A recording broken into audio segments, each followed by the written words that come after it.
भी आपके पास, वो किस भाव पे लिया आपने? बीडीएल सर मैंने लिए हैं 1926 रुपए 49 60 चलिए, दोनों पर राय देते हैं। कितना टाइम देना चाहते हैं राजेंद्र जी? बताएं आप। अच्छा, ऊपर मतलब जाएंगे कि नहीं सर? ठीक है, ठीक है, मतलब कोई जल्दबाजी नहीं है आपको इन स्टॉक्स में। चलिए, नहीं, कोई जल्दबाजी नहीं है सर। ठीक है। स्वाति बताएं, आरवीएनएल 578 के आसपास इनकी बाइंग है, और बीडीएल इन्होंने 1926 1926 इन स्तरों पर खरीदारी की है। लॉन्ग टर्म का नजरिया चाहते हैं, लेकिन इन दोनों स्टॉक में जिस तरह का नुकसान हो रहा है उससे जाहिर सी बात से चिंतित है। यस डेफिनेटली, तो काफी एलिवेटेड लेवल्स पे उनके बाइंग हो गए हैं। बीडीएल की बात करें तो यस, मेरा व्यू पॉजिटिव है ये पर्टिकुलर स्टॉक्स में, क्योंकि अगर लास्ट आप एक साल का भी डेटा देखोगे तो 200 डे मूविंग एवरेजेस काफी स्ट्रांगली प्लेस्ड हैं। जब भी एक हाई मोमेंटम हमें देखने मिलता है ऑन द हायर साइड, उसके बाद रिट्रेस होकर ये 200 डीएमए का सपोर्ट लेके वापस एक अपसाइड रैली देता है। Currently it's struggling near the 200 DMA, तो मैं कहूंगी कि हो सके तो एवरेज कीजिएगा सपोर्ट्स लेवल्स पे। करंटली अभी ये 1536 के आसपास चल रहा है, तो यहाँ पे आप एवरेज कर सकते हैं पोजीशन, ताकि बाइंग प्राइस नीचे आ जाएगी। अपसाइड में मुझे लगता है ये मोमेंटम कैरी कर सकता है। 1800 will be the initial targets, and beyond that level 1900 के लेवल्स ओपन हो जाते हैं। तो मेरा व्यू बीडीएल पे पॉजिटिव है, करंट लेवल्स पे एवरेज करने की सलाह होगी। आरवीएनएल की बात करें ऑन द टेक्निकल फ्रंट, मेरा व्यू लिटिल बिट कॉशियस है।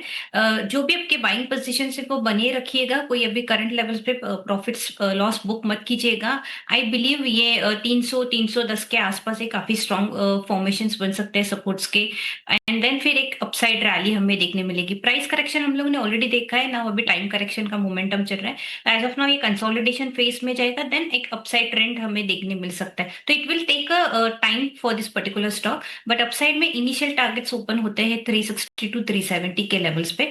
उसके बाद ट्रेंड चेंज होगा, then it will take a long of time. तो मेरी करंट राय होगी कि आरवीएनएल पे थोड़ा वेट कीजिएगा। अगर कोई भी उछाल आता है 400 450 के आसपास, I will suggest to exit this particular stock. चलिए, आपको एक विशेष रणनीति दोनों स्टॉक पर आपको मिलती हुई, आरवीएनएल और बीडीएल।